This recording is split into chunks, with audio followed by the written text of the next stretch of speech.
The whole ballroom heard her sister call her too fat to ever be loved.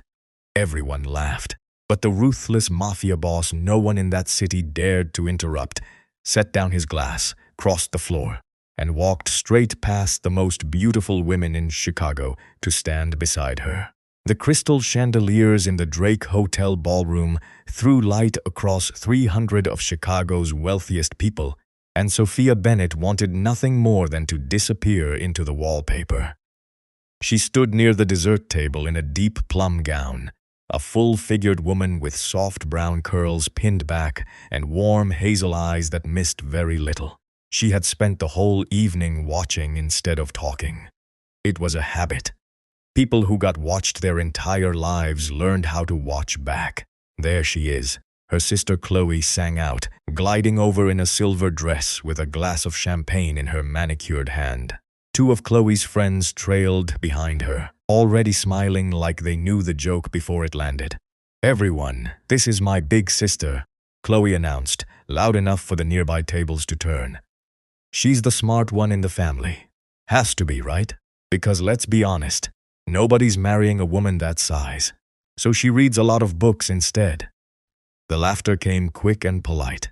A few guests chuckled into their drinks. Others looked away, embarrassed for her. Sophia kept her chin level. She had heard versions of this her whole life. The trick was to not let them see it land. "Books are cheaper than husbands," she said evenly, "and they don't lie to you." That earned a real laugh from somewhere behind her. But Chloe had already turned away, satisfied, pulling her friends toward the dance floor. Sophia let out a slow breath and went back to what she'd been doing before her sister found her. Watching the room. And the room was lying to her. She could see it everywhere. The man by the bar laughing too hard at something the older woman said, checking his watch the second she looked away. The couple by the windows holding hands while their faces stayed cold. A businessman shaking hands and smiling wide while his eyes scanned the exits like he was counting them. It was a whole ballroom of people pretending. Sophia had learned long ago that you could tell more about a person by what they tried to hide than by anything they actually said. "You've been studying that corner of the room for 10 minutes. The voice was low and calm, and it came from right beside her. She turned. The man was tall, somewhere in his late 30s, in a charcoal suit that fit him the way expensive things fit people who never thought about money. Dark hair, sharp jaw, and gray eyes that were fixed on her, with an attention that made the rest of the ballroom go quiet in her mind. She knew who he was. Everyone in Chicago knew who he was. Ethan Carter. People lowered their voices when they said his name. They called his businesses many things, and not all of them polite. "I wasn't aware I was being studied myself," Sophia said. "You weren't being studied, you were being noticed. There's a difference." A faint smile. "Most people in this room spend the whole night trying to be seen. You spent it seeing everyone else." She didn't answer. She wasn't sure what answer he wanted. Ethan turned slightly and nodded toward a heavy-set man in a navy suit holding court near the champagne fountain, surrounded by people hanging on his words. "That man over there, Marcus Webb. He runs a shipping firm worth more than this hotel. I'm thinking of doing business with him." He looked back at her. "You've never met him. Tell me what you see." Sophia almost laughed. It was a strange test and a rude one, and she had no reason to play along. But there was something in the way he asked. Like he already expected her to refuse, like everyone always disappointed him. So she looked. She watched Marcus Webb for nearly a minute. The big, confident gestures, the booming voice, and then the small things. The way his smile dropped the instant no one was looking at him. The way he kept touching the inside of his jacket pocket, then catching himself and stopping. The way his eyes flicked to the door every time it opened. "He's frightened," Sophia said quietly. "He's putting on a very good show, but he's frightened. He keeps reaching for something in his jacket, then stopping himself, which means whatever's in there matters, and he doesn't want anyone to know it matters. And a man that's successful doesn't watch the door unless he's expecting someone he owes, or someone he's running from." She paused. Whatever he's about to tell you, he's leaving out the most important part. For a long moment, Ethan Carter said nothing at all. The noise of the gala seemed to come back slowly, like the world had paused and then remembered to keep going. I had 3 investigators looking into Marcus Webb for 2 weeks, he finally said. They told me he was solid. This morning I found out he's hiding a debt that could collapse his entire company. He studied her with new eyes. You did it in 60 seconds at a party. Sophia felt her face go warm. Lucky guess. No. He pulled a card from his pocket and held it out. I'm hosting a corporate retreat next week. I have a problem at my company I can't solve with money or investigators. I think I could solve it with you. 2 days. Name your price. She stared at the card. The whole thing was ridiculous. She was an unemployed bookkeeper who'd been invited to this gala by accident. Men like Ethan Carter did not hand women like her their cards. This is insane, she said. Probably, he agreed. Is that a no? Across the room, Chloe was laughing again, and somewhere a champagne glass shattered. Sophia looked at the card, then she took it. 2 days, she said. The drive to Lake Geneva took 2 hours, and Sophia spent most of it wondering if she'd lost her mind. The retreat house wasn't a house at all. It was a sprawling stone lodge set against the water, with tall windows that caught the morning light and a long wooden dock that stretched out over the lake like a finger pointing at something. A staff member took her bag before she could protest. Another handed her a folder with the weekend schedule printed in neat gold letters. Ethan met her on the front steps. You came. I said 2 days. She looked up at the lodge. You didn't mention it was a castle. It photographs well for the executives, makes them feel important. He led her inside. Officially, this weekend is strategic planning. Everyone here runs a piece of my company. We're meant to be setting next year's goals. And unofficially, he stopped at the foot of a grand staircase and lowered his voice. Someone in this lodge has been selling my information. Deals I haven't announced. Numbers only a handful of people see. It's been happening for almost a year, and it's costing me badly. I have 6 senior people here this weekend. One of them is lying to me. He looked at her. I need you to find out which one. Just watch. Tell me what you see. Sophia nodded slowly. It was the same thing he'd asked at the gala. Only the stakes were 6 times higher, and these people would all be watching her right back. The weekend began that afternoon with a long meeting around a polished table. Sophia sat in the corner, introduced only as a consultant, and the executives barely glanced at her. That suited her fine. People showed you the truth when they forgot you were there. She watched all 6 of them. There was Daniel, the operations head, who answered every question fully and didn't seem to mind being interrupted. There was Priya, sharp and quick, who took notes constantly and asked the hardest questions in the room. There was an older man named Frank, who'd been with Ethan the longest and spoke little. A nervous young finance director named Cole. A polished marketing woman named Renee. And a man named Victor who smiled at everyone and remembered everyone's coffee order. By dinner, Sophia had filled 4 pages of her own small notebook. Not with what they said, with the gaps between what they said. She noticed Cole flinch every time the leaked deals came up, then go quiet. She noticed Renee check her phone under the table more than anyone else. She noticed that Victor, the friendly one, asked an unusual number of questions about projects that weren't his to manage. But it was a small thing on the second morning that caught her hardest. They were at breakfast on the terrace. Someone mentioned a client meeting that had supposedly happened in Dallas 3 weeks earlier. Victor laughed and said he'd been stuck in traffic for an hour getting there. A few minutes later, Priya mentioned the same meeting and said it had been moved to a video call at the last minute. No one had traveled at all. No one else noticed. Sophia did. She didn't say anything. She just wrote it down and kept watching. Over the next day, she layered it together piece by piece. Cole was nervous, but his nerves pointed at his own job, not at any secret. He was simply terrified of losing his position.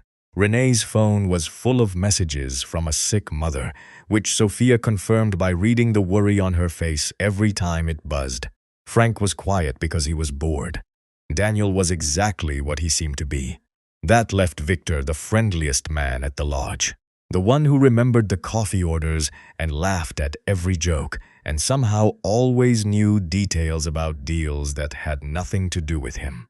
The man who claimed to be somewhere he was never at. On the final evening, Ethan found her standing at the end of the dock, watching the sun sink into the lake. "Well," he asked. "3 of your people are exactly who they appear to be," she said. "Daniel, Priya, Frank, you can trust them. Cole is hiding something, but it's only that he's scared of being fired. Renee is distracted because her mother is ill. Neither of them is your leak. And the 6th?" Sophia kept her eyes on the water. Victor lied about being at a meeting in Dallas. He described traffic for a trip that never happened. People don't invent details like that by accident. They do it to seem busy in a place where they actually were doing something else. She finally looked at him. "I'm not telling you he's the one. I'm telling you he's the one you should look at first. He works very hard to be liked. People who do that usually want you watching their smile instead of their hands." Ethan was quiet for a long moment. The water lapped against the dock. "I've known Victor for 6 years," he said. "He came to my mother's funeral." "I'm not asking you to believe me," Sophia said gently. "I'm telling you what I saw. You can do whatever you want with it." He turned to look at her, and there was something different in his face now. At the gala, he'd been impressed, like a man who'd found a clever trick. This was something else. This was a man realizing the trick was real. "I pay investigators a fortune," he said. 2 days, and you've done more than they did in a year. I didn't do anything. I just paid attention." She wrapped her arms around herself against the cold coming off the water. "It's easy to see people clearly when none of them are looking at you." Ethan studied her. "That sounds lonely." Sophia didn't answer. Behind them, the lodge windows glowed gold, full of people who had no idea they'd just been read down to the bone.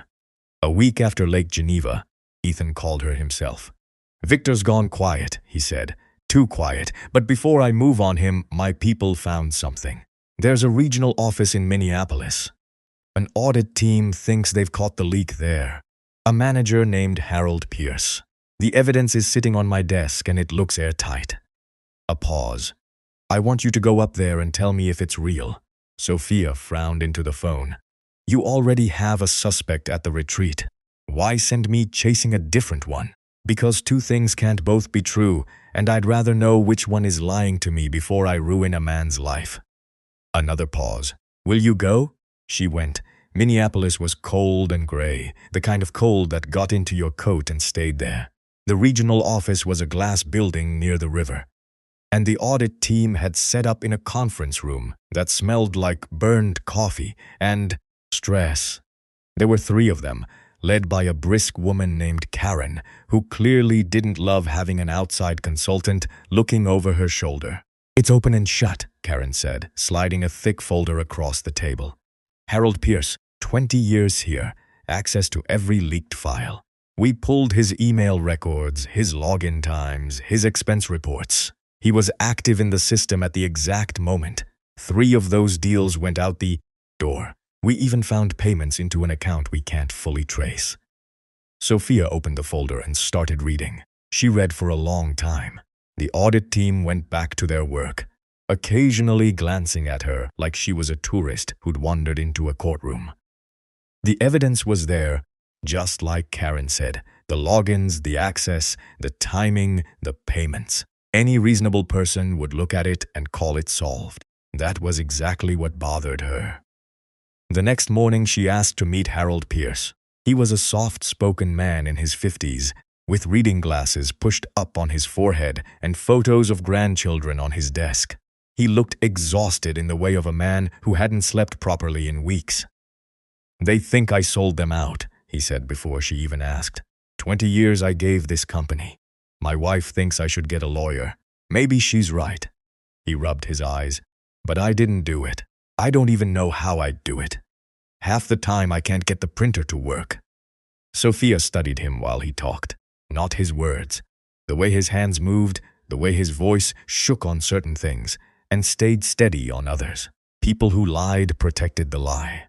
They got careful in the exact spot that mattered. Harold wasn't careful anywhere. He was just tired and afraid and confused, which were three things that were very hard to fake all at once. "Walk me through your day," she said. "The day the first deal leaked. The login, they say, was you." He pulled up his calendar. "That was a Thursday. I was here. I logged in around 8, same as always." He scrolled. "Wait, no. That Thursday I was at my granddaughter's school play. I left at noon. I remember because I missed the budget call, and Karen was furious." Sophia leaned forward. "But the records show you were logged into the system at 3 in the afternoon." Harold stared at the screen. "That's not possible. I wasn't here." She spent the rest of the day quietly pulling at the thread, and the more she pulled, the worse the perfect folder looked. Harold's login at 3 had come from inside the building, but Harold had left at noon. His password, it turned out, was written on a sticky note inside his unlocked desk drawer, the way half the office kept theirs. The untraceable payments into his account had started only 2 months ago, far too late to match leaks that had been happening for a year. And the expense reports that supposedly placed him near the leaks were so neatly organized, so conveniently complete, that they looked less like a trail a careless man left behind, and more like a trail someone had built for him to be caught in. By evening she understood. The evidence wasn't messy enough to be real. Real guilt was sloppy. It had gaps and excuses and half-deleted files. This was clean, arranged. Someone had taken a tired, trusting man with a sticky note in his drawer and wrapped him in a story so tidy that everyone would stop looking the moment they read it. That was the whole point. Harold wasn't the leak. Harold was the wall the real leak was hiding behind. She called Ethan that night. "It's not him," she said. "The folder says. The folder is too good." She walked him through it. The login from a man who wasn't in the building. The payments that came a year too late. The sticky note password anyone could have used. Someone wanted this to be easy. They wanted you to find Harold, feel relieved, and stop looking. The leak's been going for a year. These payments are 2 months old. They didn't frame him until they realized you'd hired me and started getting close.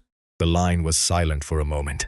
"You're telling me my own audit team built a case against an innocent man. I'm telling you your audit team was handed a case and didn't question it because it answered everything," Sophia said. "Whoever's really doing this is patient and smart. Patient enough to wait a year. Smart enough to set up a man who can't even fix his own printer." She paused. "And they did it fast, which means they're scared. Scared people make mistakes. We just have to be there when they do." Ethan exhaled slowly. "Karen's going to hate you. Most people do at first."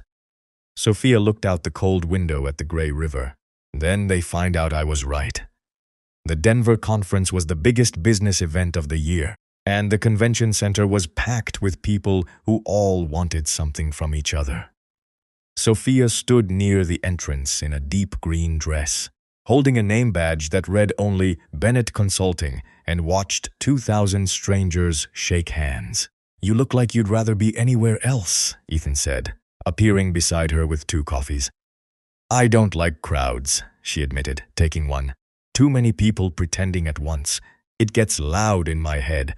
Then this is the worst place in America for you." He handed her a folder. "Here's the situation. Half the people in this building have at some point touched a deal connected to my company. Suppliers, partners, rivals. If someone's spreading my information through these professional networks, this is where it would happen. 3 days of receptions and panels and dinners. Just listen. Tell me what you hear." So she listened. The first day told her nothing useful. She drifted through panels and networking lunches, balancing a plate she didn't eat from, catching fragments of 100 conversations about quarterly targets and market shifts. It was noise. By evening, her head ached, and she had 4 pages of notes that added up to nothing. The second day, the pattern found her.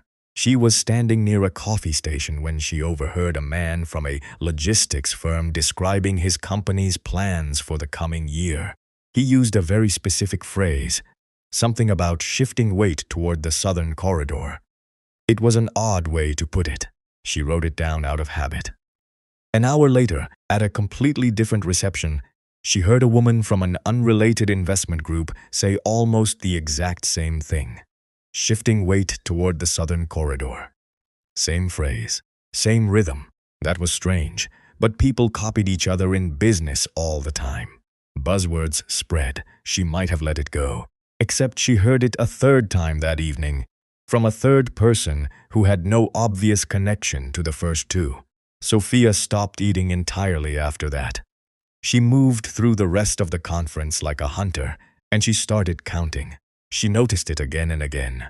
Executives from different companies. Companies that, on paper, had no reason to talk to each other, kept repeating identical talking points. Not just buzzwords, specific predictions, specific numbers. The same opinion about which markets would rise and which would fall, phrased in nearly the same words, by people who claimed never to have met. It was as if they were all reading from the same script. But there was no script. There was no panel where this had been announced. These ideas were moving through the crowd quietly, person to person, and everyone repeating them seemed to think the idea was their own. On the third morning, she pulled Ethan into an empty hallway. "Something's wrong here," she said, "and it's bigger than your company. Tell me." She showed him her notes. Pages of overlapping phrases, the same predictions traced across a dozen different firms. These people are repeating information they shouldn't have. Some of it lines up with deals you haven't announced yet. But it's not just your deals. I'm hearing private plans from companies that have nothing to do with you. She tapped the page. There's a flow of secret information moving through this conference, and it's passing through people who don't even realize they're carrying it. Ethan frowned at the notes. "What do you mean they don't realize? Watch how it works."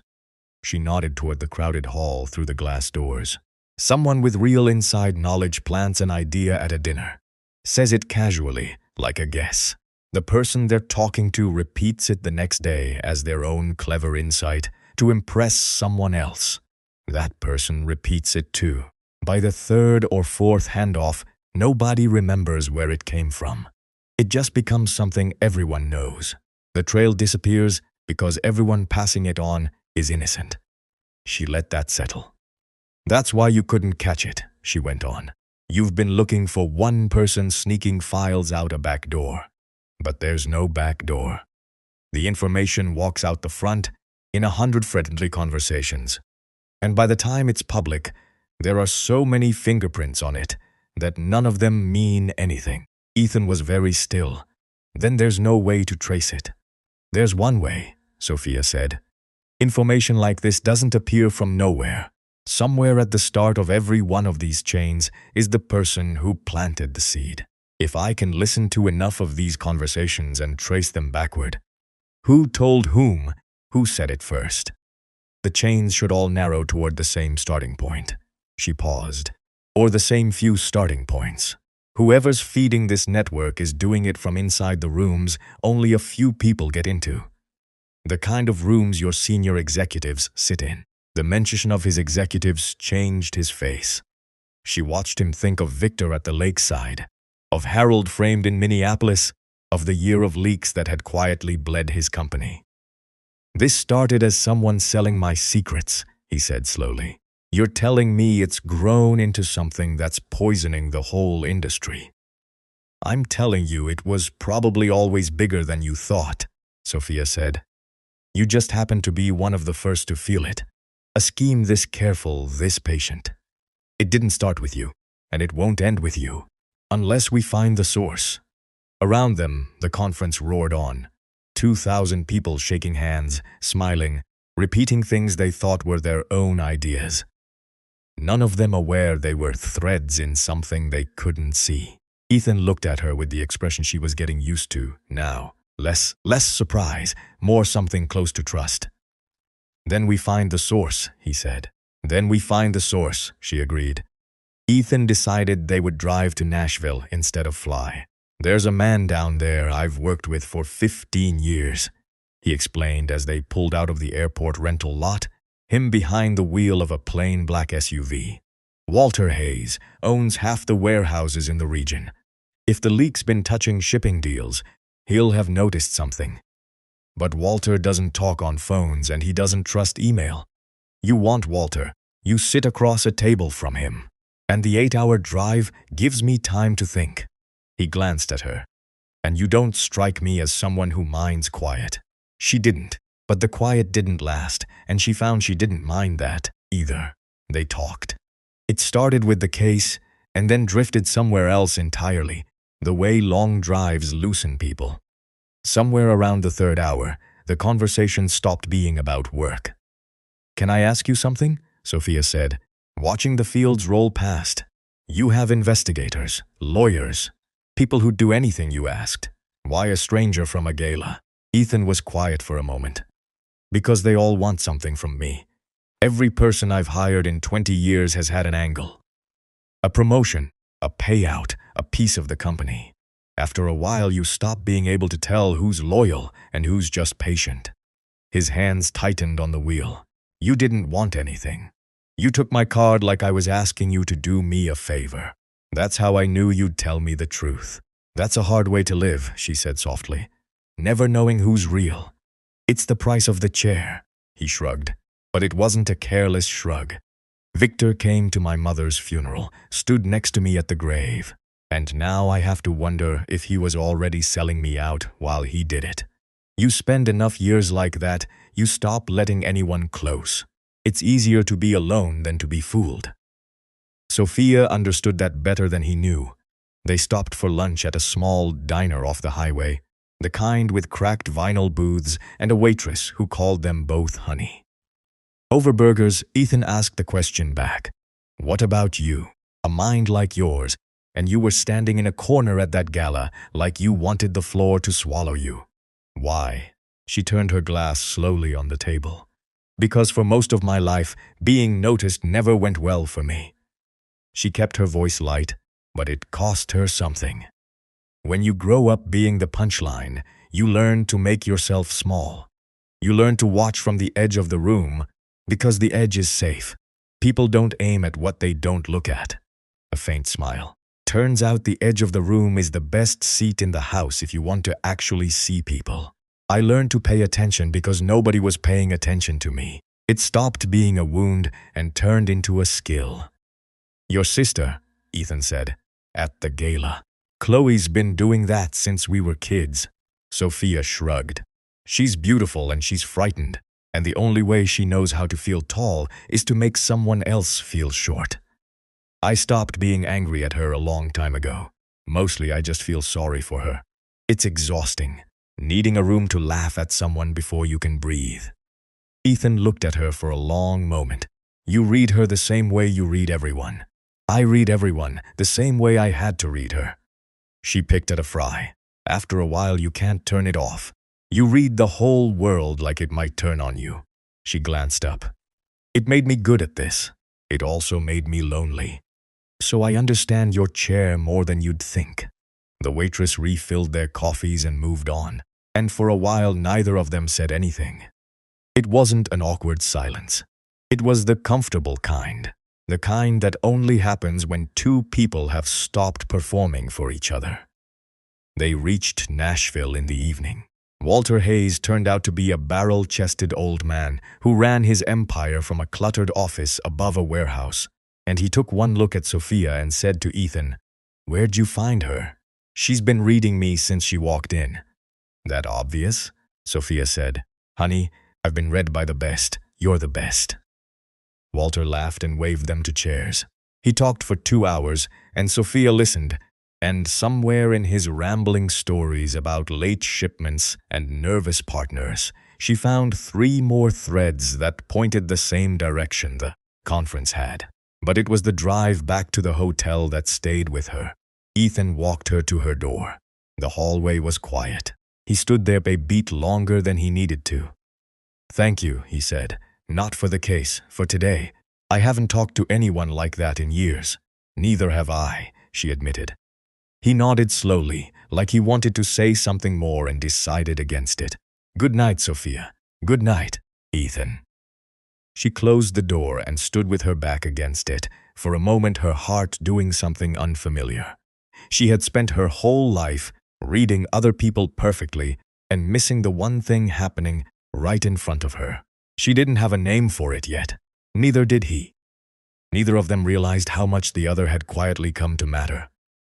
Down the hall, Ethan stood at the window of his own room, looking at the city lights, thinking about a woman who'd never once asked him for anything, and wondering when that had started to feel like the most dangerous thing of all. Austin was where the pieces finally came together, though it took Sophia 3 days locked in a borrowed office to see it. Ethan had pulled every string he had. By the time they arrived, he'd arranged temporary access for her to something no outside consultant should ever have touched. A year of the company's communication records, meeting calendars, email timestamps, project timelines, travel logs, thousands upon thousands of ordinary business interactions, stripped of their content but stamped with who talked to whom and when. Most people would look at this and see noise, Ethan said, standing in the doorway of the small office they'd set her up in. Boxes of printouts covered the desk, and a laptop glowed in the middle of it all. What do you see? Nothing yet, she admitted. But everything's in here. People can lie to your face. They can't lie about when they sent an email. She rolled up her sleeves. Give me a few days. She worked the way she always did.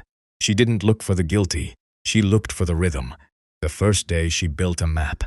Every confirmed leak Ethan knew about, every deal that had ended up in the wrong hands, she marked on a timeline. Then she started laying everything else over it. Who had been where? Who had met whom in the days before each leak? She filled a wall with paper and string until the little office looked like the den of someone losing their mind. By the end of the first day, she had nothing but a headache. The second day, she got tired of looking forward and started looking backward instead. Instead of asking who leaked the information, she asked a simpler question. What happened right before each leak? Not days before, the exact window. And there it was. Every single leak, without exception, happened in the week following a networking event, a conference, a charity gala, an industry dinner, a retreat, never random, never on a quiet Tuesday with nothing happening. The information only moved after the company's senior people had been out in the world, shaking hands, making small talk in crowded rooms. She sat back and stared at the wall for a long time. It fit everything. Denver had shown her information traveling through casual conversation, person to person, until the source vanished. This proved it from the other direction. The leaks weren't coming out of the building through a back door. They were walking out the front, carried into the world at events, and then released into those quiet chains she'd traced in the convention center. But that still left the question she couldn't answer. Who? The third day, she stopped looking at the events themselves and looked at attendance. Who from the company had been at each one? And here the pattern got sharper and colder. No single person had attended all of them. That was the trick. That was why a year of investigators had found nothing. If you assumed one traitor, the math never worked. No one was at every event where a leak followed. Victor had been at some, so had others. So had people Sophia had already cleared. She crossed out the idea of one person and tried a new one. What if it wasn't one? She started grouping. Which combinations of people taken together covered every single event? And slowly a small cluster emerged, not from her company alone, but stretching outward.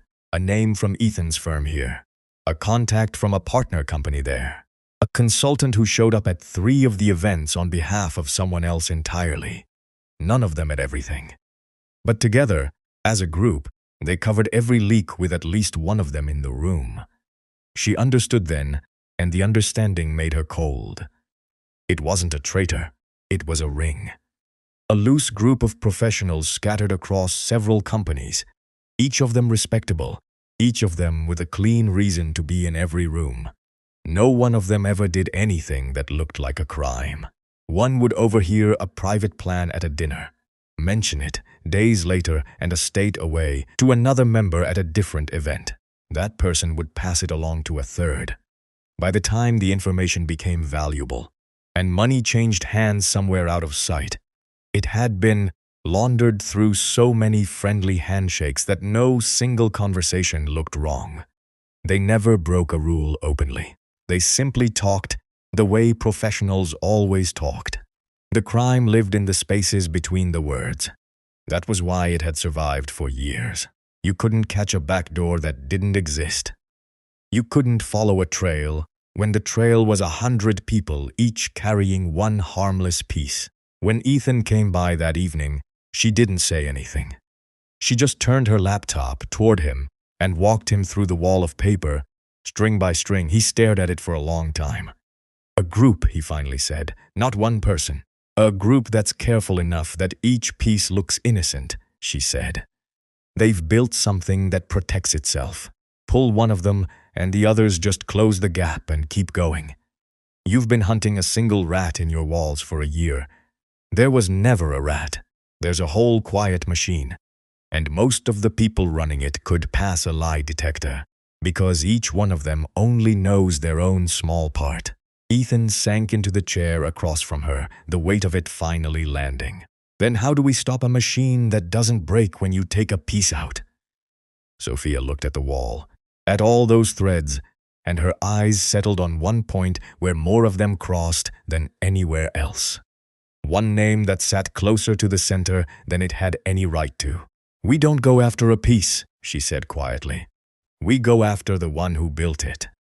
The name at the center of Sophia's wall belonged to Ryan Mitchell. She didn't tell Ethan right away. She wanted to be sure, because of all the people it could have been. Ryan was the one that made the least sense and would hurt the most. Ryan Mitchell had been at Ethan's side for over a decade. He was Ethan's right hand, the man who'd helped build the company from a single office into what it was now. He'd talked Ethan through his worst years. He was, by every appearance, the most loyal man in the entire organization. It can't be Ryan, Ethan said flatly when she finally showed him in Seattle, where Ryan was running a regional deal. They stood in a hotel suite high above the gray harbor, the city wet and shining below. I've trusted that man with everything, my money, my secrets, my life, more than once. I know, Sophia said. That's exactly why I checked it 5 times before I said his name out loud. She laid it out for him slowly, because she knew he'd fight every step. Ryan had never appeared on any list of suspects, because Ryan never did anything suspicious. He didn't sneak. He didn't lie about where he'd been. He didn't need to. As Ethan's most trusted advisor, Ryan was supposed to be in every important room. His presence at every event wasn't a red flag, it was his job. That's what hid him, Sophia said. Everyone else in that ring had to invent reasons to be near the information. Ryan never did. He was always there because you wanted him there. Who looks twice at the man you trust most standing next to you? That's not evidence. That's just him doing his work. By itself, no. So look at this. She pulled up her timeline. Every leak followed a networking event. Now look at which events. Not the ones Ryan happened to attend. The ones Ryan organized, the retreat at Lake Geneva, the Denver conference dinners, the Nashville trip. 3 of the gatherings where leaks followed weren't on the calendar until Ryan put them there. He didn't just attend the rooms where your secrets walked out. He built the rooms. Ethan's jaw tightened, but he didn't speak. And Minneapolis, she went on, gentler now. Someone framed Harold Pierce. Someone who knew the system well enough to plant a perfect trail. Someone who knew you'd hired me and panicked the moment I got close. Who told you to bring in the audit team that handed you that tidy folder? The silence that followed was the loudest thing in the room. Ryan did, Ethan said quietly. Ryan did. He turned to the window and stood there a long time, watching the rain streak the glass. When he spoke again, his voice was rough. 15 years. He stood beside me at my mother's grave. He told me I was like a brother to him. I'm sorry, Sophia said, and she meant it. I wish I'd found anyone else. Ethan didn't fall apart. She watched him fold the hurt away somewhere deep and turn back to her with the face of a Man who'd run a hard business for 20 years. Then we confront him, tonight. I want to look him in the eye. They brought Ryan up to the suite under the excuse of reviewing the regional deal. He arrived smiling, easy and warm, a handsome man with silver at his temples and the relaxed confidence of someone who'd never once been caught at anything. Big meeting for a little contract, he joked, settling into a chair. Then he saw the wall of paper and string they'd taped up, and his eyes moved across it, and Sophia watched the exact moment his smile stopped reaching them. Ethan didn't waste time. He laid it on the table, the timeline, the events Ryan had organized, the framing of Harold, the ring threaded through a dozen companies, all of it leading back to the man in the chair. Ryan listened to every word, and here was the thing Sophia would remember. He didn't deny it. A lesser man would have shouted, wept, sworn his innocence. Ryan just leaned back, looked at the wall like he was appraising a painting, and gave a small, tired laugh. You always did notice things, Ethan, he said. I just hoped you'd never hire someone who noticed faster. His eyes flicked to Sophia, cold now, the warmth gone like it had never been there. Where did you find her? Why, Ethan said. It wasn't really a question. I gave you everything. There was nothing you wanted that I wouldn't have given you if you'd asked. That's just it. Ryan's voice was calm, almost bored. I didn't want it given. I'm tired of being the man beside the man. I helped you build all this, and at the end of the day, it's your name on the door, your face in the room, your card the woman at the gala takes. He shrugged. So I started building something of my own, quietly. Your competitors pay very well for a friend on the inside, and they've promised me a great deal more when the time is right. I never broke a single law you could prove. I just talked. People love to talk. He smiled thinly, or they did until her. The confession landed in the room and stayed there. Sophia had been right about all of it, and there was no satisfaction in it at all. She watched Ethan stand very still, absorbing the betrayal of the one person he'd believed he could never lose. You're done, Ethan said softly. All of you. Whatever you and your friends planned next. It's over. Ryan stood, buttoned his jacket, and walked to the door. He paused there and looked back, not at Ethan, but at Sophia. You should have stayed in your corner, he said, and then he was gone. Ryan didn't run. That was what worried Sophia most. In the weeks after Seattle, he behaved as though nothing had happened. He couldn't be fired loudly.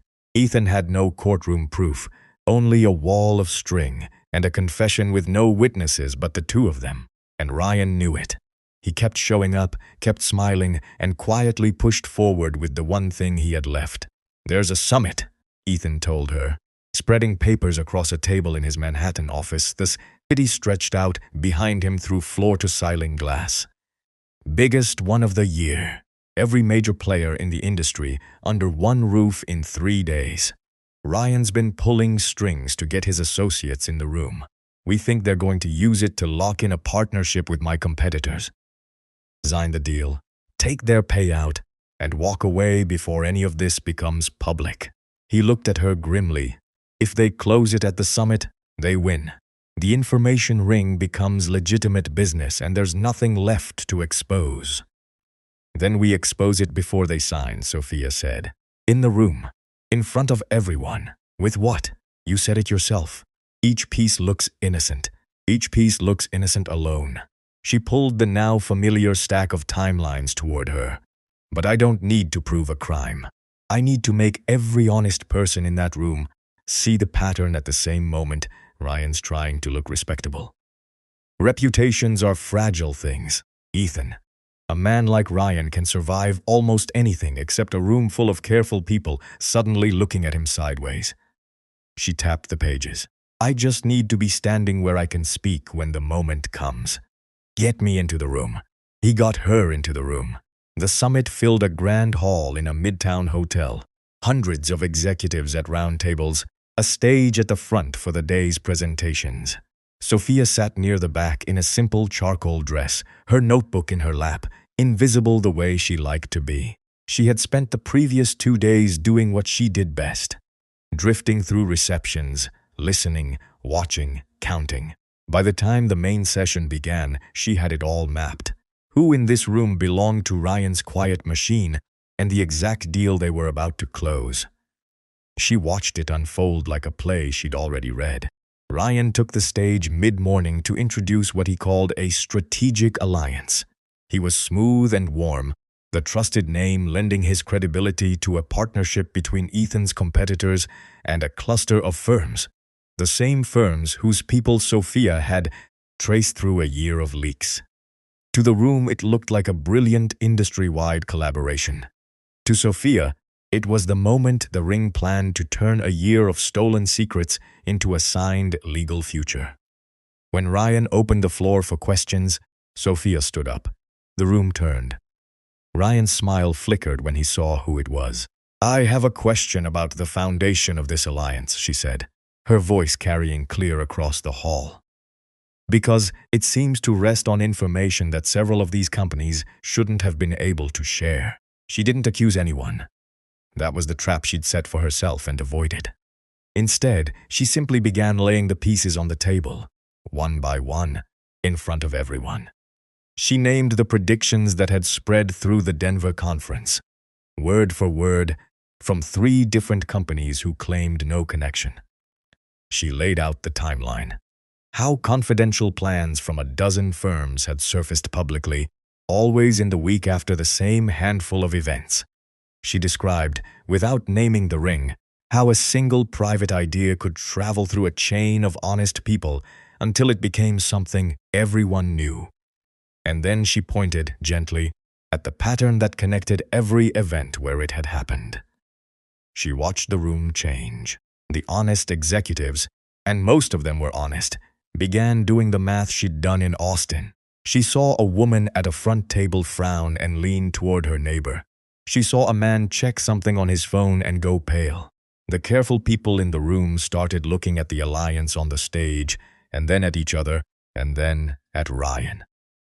"None of this is illegal," Sophia said, finally turning toward the stage. "Every conversation was just talk.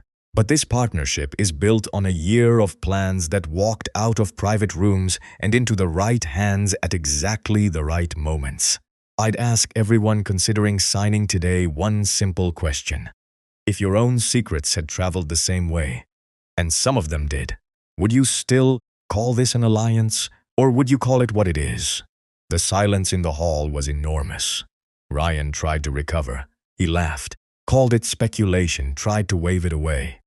But the damage was done. He was no longer the trusted man at the front of the room. He was a man being looked at, and Sophia had been right. That was the one thing he couldn't survive. One by one, the competitor firms began to withdraw. A senior executive at the head table stood, said his company would not be signing anything today, and walked out. Another followed, then another. No one wanted their name on a deal that an entire room had just watched come apart. The ring's protection had always been invisibility, and Sophia had simply turned on the lights. By the time the session ended, the partnership was dead. The associates who'd come to collect their payout slipped out quietly, careers quietly ending behind them. The year-long flow of stolen information, the machine that couldn't be broken by pulling one piece, finally stopped, because she'd made the whole room see it at once. Ethan found her in the emptying hall. "You did it," he said. "We did it," she answered. "I just noticed out loud." Several weeks later, Chicago was warm in the evening, and the river caught the last of the light like a ribbon of copper running through the city. Sophia almost didn't recognize her own life anymore. The summit had changed everything. Word of what happened in that Manhattan hall had moved through the industry faster than any of Ryan's whispers ever had. People who'd spent a year quietly bleeding secrets suddenly wanted to know about the woman who'd seen what no investigator could. Her phone, which had spent most of her adult life silent, now rang with offers she had to turn down because she didn't have time for them all. Bennett Consulting was real now. She had clients who paid her well to do the only thing she'd ever truly been good at: to walk into a room, watch the people in it, and tell the truth about what she saw. The thing that had made her the punchline of every family gathering had turned out to be worth more than anyone's beauty or charm. She still didn't love crowds. She just no longer stood at the edge of them feeling small. Ethan's company had come through the storm stronger than before. With the ring exposed and Ryan gone, the leaks stopped completely. Partners who'd grown wary came back. Deals that had stalled moved forward. He'd spent 20 years building something and nearly lost it to the one man he trusted most.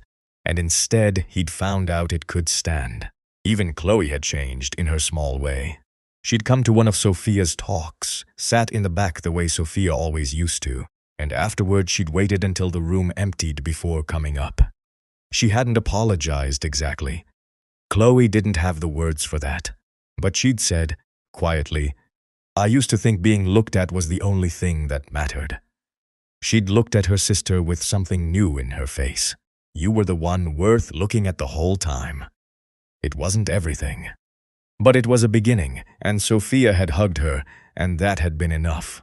Now Sophia walked along the river walk in the warm evening, and Ethan walked beside her. They'd seen each other often in the weeks since the summit. Dinners that started as business and forgot to stay that way. Long calls that ran past midnight about nothing in particular. Neither of them had said the thing that was sitting between them, the thing that had been growing since a black SUV on a highway to Nashville. "I owe you everything," Ethan said as they walked.